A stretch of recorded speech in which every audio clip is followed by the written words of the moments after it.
here are my drums. I play DW drums, of course. This is a collector series drum set, and of course they're black, because that's the coolest drum color. You know, I could never, don't think I could play anything that's not black. Even my congas are black. Even my bata and my bongos are black.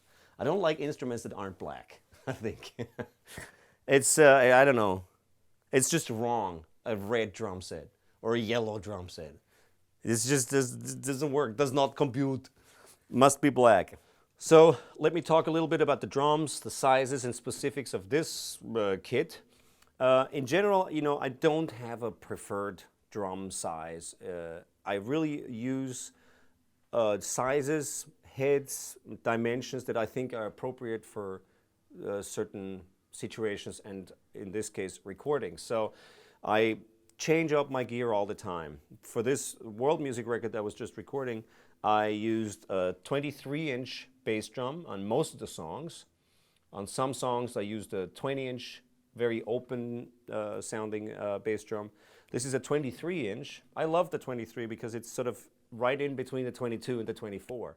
On this record, I also played a 10 by 9-inch rag tom, 14 by 14, and a 16 by 16 floor tom, all from the collector series, with white coated ambassador heads on it. And I'm playing this is a 6-inch rada tom. Which is a very unusual drum. It's like an octoban or a concert tom. It's a really long, it's 14 inches long, but only 6 inches in diameter. And it has a really unique sort of percussive low bark. And on this world music record, there was so many cool drum patterns and sounds. I thought it would be really a nice sort of timbre in that style of music. The cymbals I'm playing are of course all Meinl cymbals, and this is a mix. Again, particularly for this record I was doing, I use combinations of Byzance Jazz Series cymbals. For example, this one is a Byzance Jazz Series. This is a Byzance 17-inch medium thin crash from the Brilliant series. This is a Greb Byzance Sand Ride. This is a Byzance series extra dry crash cymbal, really dirty, trashy sounding.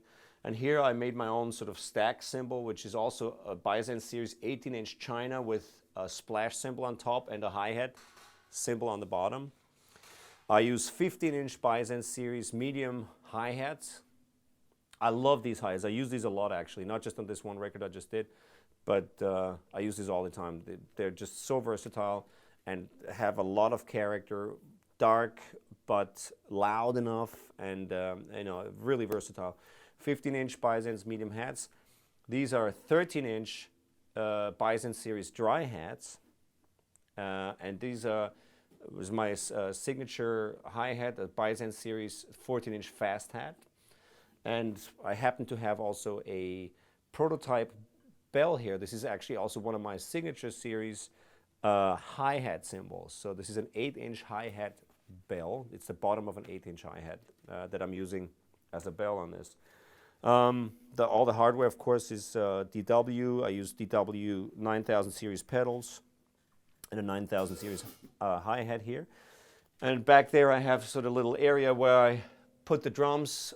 If I change up drums while I'm tracking, I store them here. And of course down the stairs I have a whole garage full of more drums, which allows me to be very versatile in my sounds when I'm tracking. I have like 200 something cymbals I can choose from. I have about 50 different drums or more that I can choose from. They're all black, by the way, but they're different sizes. So I have different versions of 10-inch toms, different versions of 8, 13, 14, 15, 16, 18 toms, many differently sized bass drums, and of course a whole truckload of snare drums.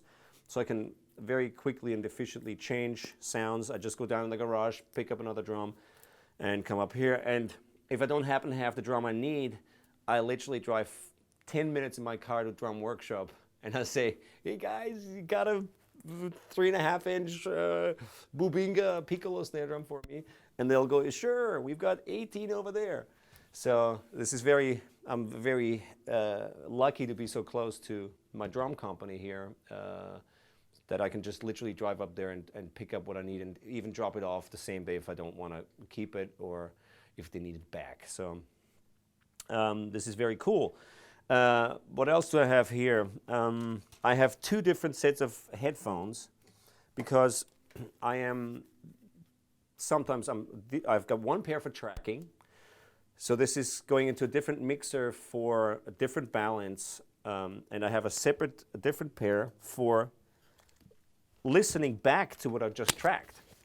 I don't know if you know, but obviously when you're tracking a song, you have a completely different balance in your in-ears. You have the click very loud, you have the drums loud, and it's sort of a drum, rhythm, click, heavy mix, which is not necessarily the best mix to review what you've just played or assess and evaluate what you just recorded. So I have a separate pair of headphones that goes into a different mixer that is always ready for me to check what I just played in a great sort of balance. I make sort of a recording mix, a monitor mix while I'm playing, and a separate mix to review what I've just played. And I think this is very important because you get a completely false impression often when you have the balances so whacked up. Even the drum balance, the kick drum being louder during the recording than on the actual mix in the end, that would be something that gives a false impression. Or, of course, the click track being loud or certain percussive elements being louder in the mix than